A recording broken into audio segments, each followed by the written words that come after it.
ìjọba àsẹ̀yìn ó yá ẹ súnmọ́ bí gbogbo èrò tí ń bẹ nírònà ó yá ẹ tún wá tẹ́tí kẹ́ ẹ tún wá gbọ́. ọlọ́ládé akẹ́kàkà mo tún dé tí mo tún fẹ́ kọrin lórí agbágbé. gbogbo mùtúmùwà ó yá ẹ súnmọ́ bí ẹ tún wá fetí gbéyàwó ọ̀rọ̀. ọlọ́ládé akẹ́kàkà a sọ̀rọ̀ lójú ọlọ́rọ̀ tọ́lọ́rọ̀ ò gbọ́dọ̀ dún pínpínpín. èmi náà rèé áńgẹ́lì tó ń fi ojoojúmọ́ jíṣẹ́ olóore. ọ̀bángìgì Èdùmàrè mo dúpẹ́ tó dá mi sí o tí mo tún wà láàyè. ọ̀pọ̀ ènìyàn ni wọ́n ń pè mí nílé lóko. wọ́n ní ọlọ́ládé akẹ́kàkà sọ̀rọ̀ lójú ọlọ́rọ̀ kí ló dé o. wọ́n ní àgbọ̀ ọlọ́ládé akẹ́kàkà nígboro mọ́. wọ́n ní yegede ojú ti tì ọ́. ẹni ó kọrin ewì fún ó ti ń fojú wa rí pọ̀npọ̀n náà yan gbogbo wọn ni wọ́n ń ṣẹnu sátá orúkọ mi nígboro. torí ìtanirí ṣe bí nítorí Bọla Ahmed Tinubu bàbá wa tí wọ́n ń pè ní jàgàbá. mo mọ́wọ́ lẹ́rán mo ń wo bí tíjọba Bọla Tinubu ń lọ. mo dákẹ́ mo ń wò rere mo ń wò rere. mo ń wo bí tí wọ́n fẹ́ bàjọba ọ̀hún dé. kẹ̀rẹ̀kẹ̀rẹ̀ bẹ́ẹ̀ ìjọba Bọla Tinubu pọ́dún kan inú ebi ni gbogbo wa ti ń pariwo. jàgàbá ẹ̀ sì dákun ẹ jọ̀ọ́ ó yẹ kẹ́ ẹ ronú o kẹ́ ẹ wo ti mẹ̀kúnnù. ìjọba Bọla Tinubu ìjọba ẹbí. ìjọba tó jẹ́ pé ebi ló fi ń para gbogbo ìlú. tọmọdé tàgbà ni wọ́n ń sunkún ebi nígboro. ebi tó ń pa wá lásìkò yìí ó lágbára ó lékè kàwá láì. àtòṣìṣẹ́ àtòníṣẹ́ owó àtòníṣẹ́ oṣù àtòníṣòwò gbogbo wa pátá là ń ké. ìjọba jàgàbá ẹ̀ sì jọ̀ọ́ ẹ dẹ́kun ẹ jọ̀ọ́ níbo la fẹ́ bá dé níbo la fẹ́ bá yàrá já gangan ni mo ń pariwo. ṣé bẹ́ẹ̀ mọ̀ mí ọlọ́ládé akẹ́kàkà òkùnkùn ní gbè sẹ́yìn àṣebi láíláí ó yá ẹja jọ nìṣó ńlẹ̀.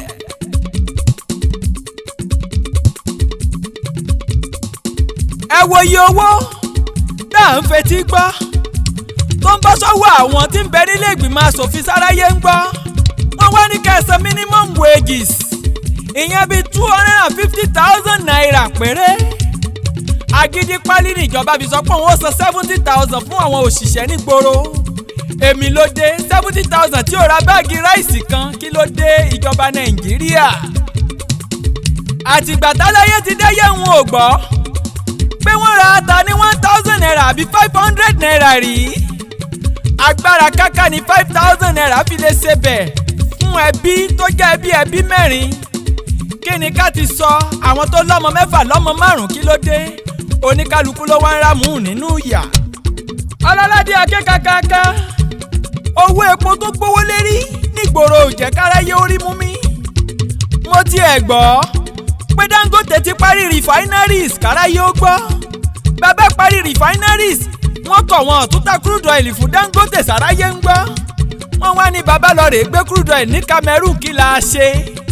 ẹ̀ẹ́dẹ̀ dákun ẹ jọ̀ọ́ ẹ̀yin tí ń bẹ nídìí ìgbìmọ̀ ọ̀tẹ̀ àwọn elépo ẹ̀ sì dákun ẹ pìwàdà. ẹ máa rántí o wípé bàbá jayé yìí títí ó dá ń lójú pé mi àti yín á yọjú síwájú Elédùmarè ẹlẹ́dàá tó dá gbogbo wa. ìwà tá a bá wù láyé yìí ó dájú gbogbo wa pátá láàdé léròyìn. gbogbo ẹ̀yin àríjẹ níbi mọ̀dàrú ẹ̀yin àríjẹ níbi kó lè bàjẹ́ kó wówó. tẹ́ ẹ fẹ́ bà Nàìjà jẹ́ Ọlọ́run Olódùmarè ò ní gbà fún yín. orí gbogbo akọni tó ti jà fórílẹ̀-èdè yìí ò ní jẹ́ kó ṣeé ṣe. gbogbo bẹ́ẹ̀ ti ṣe ń gbìyànjú tẹ́ ẹ̀ ń sapá kórílẹ̀-èdè yìí ó mọ́ tòrò kó mọ́ tùbà kó mọ́ tùṣẹ́ lọ́lá Olúwa ẹbí yín náà ò ní tòrò. àwọn ọmọ wa tó yẹ kí wọ́n ń bẹ nílé ìwé ó ga gbogbo wọn ló ti dẹlẹ́gbẹ́ òkùnkùn tán. ìjọba rú èwo lè yí o. tó ń fara ni wá nílé lóko èmi ló dé ìjọba jàgàbá ẹ̀ sì jọ̀ọ́. ojoojúmọ́ ni mo máa ń kọrin tó jẹ́ pé ẹ̀bẹ̀ ni mò ń bẹ̀ yín kẹ́ ẹ dákun ẹ jọ̀ọ́ ẹ rántí àwọn èwe tó ń bọ̀ wá dìde lọ́la. níta bá ṣe lásìkò yìí ọ̀rọ̀ ìtàn ni ó padà wá dà. ohun tí mo mọ̀ tí mo gbọ́ tẹ́lẹ̀ ni pé ìjọba Tinubu á ṣe dáadáa ó sì ṣe rere káráyé ó gbọ́. àmọ́ ó wá yà mí lẹ́nu wípé kí ló dé tọ̀rọ̀ wá bẹ́yìn yọ ní ráńpẹ́. gbogbo bá a ti ṣe ń pariwo tó tà ń palantia lórí irọ́ ni. ìjọba Tinubu ẹ dákun ẹ jọ̀ọ́ ebi tó ń pa wá pọ̀ púpọ̀. omi inú ń kan mí o, ẹ̀rù ń bà mí bẹ́ẹ̀ làyà mi ń já wípé bó o lọ́jọ́ iwájú Nàìjíríà ṣe fẹ́ rí. gbogbo àwọn ọmọ tá a bí lásìkò yìí bó o ni wọ́n ṣe fẹ́ dẹni tó níláárí tí wọ́n sì fẹ́ gòkè àgbà, kí ló dé? àwọn ọmọ tiyín wọ́n ń bẹ lókè òkun tí wọ́n ń ṣayé tiwọn. ẹ sì dákun ẹ jọ̀ọ́ ẹ rántí gbogbo ọmọ mẹ̀kúnnù. àgbẹ̀ tó gbìn gbàdo tágbàdo wá dàgbà tán tọ́mọ ẹyẹ wá ń jẹ nínú àgbàdo rẹ̀ sáráyé ń gbọ́. ọmọ ẹyẹ wá ń sọ fún ìyá ẹyẹ wípé yèyé kọ́lọ́run ó fi kú pa àgbẹ̀ tó dáko àgbàdo. ìyá ẹ̀ ní rárá, bá àgbẹ̀ tó dáko àgbàdo bá ti kú a jẹ́ pé tí wọ́n ta, a jẹ́ pé àní ríbi jẹun.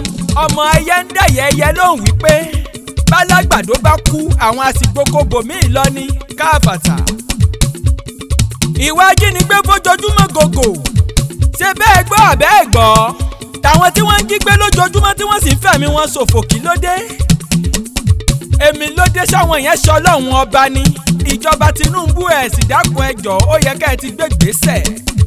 àwọn ọlọ́pàá ìyẹn àwọn agbófinró wa wọ́n ń ṣe iṣẹ́ takuntakun lójoojúmọ́ ni wọ́n ń gbìyànjú. a lè rí ká mọ̀ wí rárá.